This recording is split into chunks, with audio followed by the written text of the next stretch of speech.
Thyroid problems affect the way we look, feel, and even think. And sometimes thyroid problems may not be diagnosed because of something called low T3 syndrome. Dr. Frank Lanzisera from the Lanzisera Center is here to tell us more about this. Welcome back, doctor. Good morning.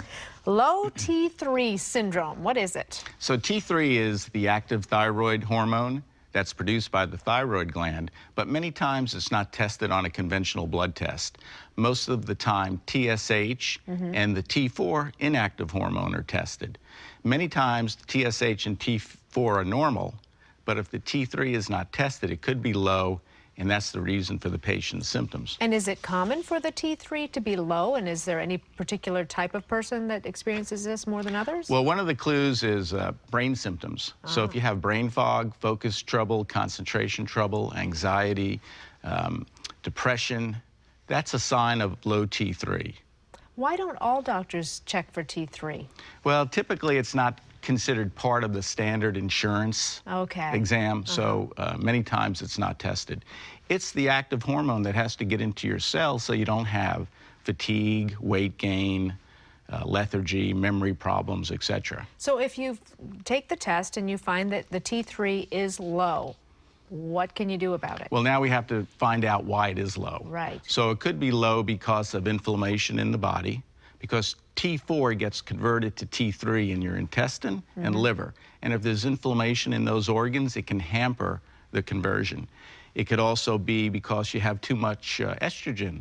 You know, a lot of women think estrogen is a good thing, but too much of it can block the conversion of T4 to T3.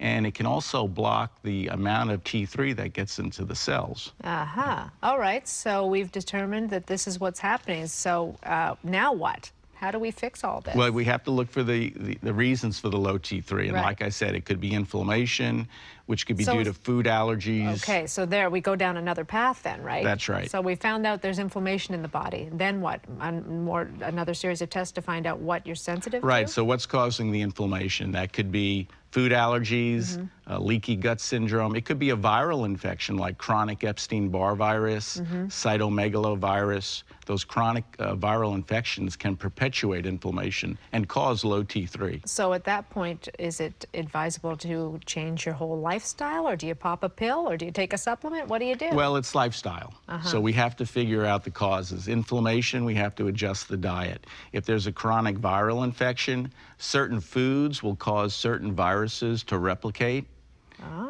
if they're high in certain amino acids. So we might steer the patient towards foods that can hamper that virus replication. It sounds like you're going down a path of quite a bit of testing to get to the root of the matter. How quickly can you see a turnaround in people, and how fast can they start noticing a difference in their lives? Within a month. Once we figure out the pieces of the puzzle, symptoms start to improve. And of course, the blood test will show the T3 levels start coming up. And once you start seeing those going up, you should start seeing a marked improvement in your overall health, right? That's right. Now, you've got 2 more thyroid seminars coming up, right? That's right. What happens at those? So I go through the thyroid pathway and the different pieces of the puzzle explaining T3 syndrome. And we have those seminars twice monthly in the office. Good stuff. Dr. Lanzisera, thank you very much for coming in today. I'm sure a lot of people are thinking, this is me, I need some help here.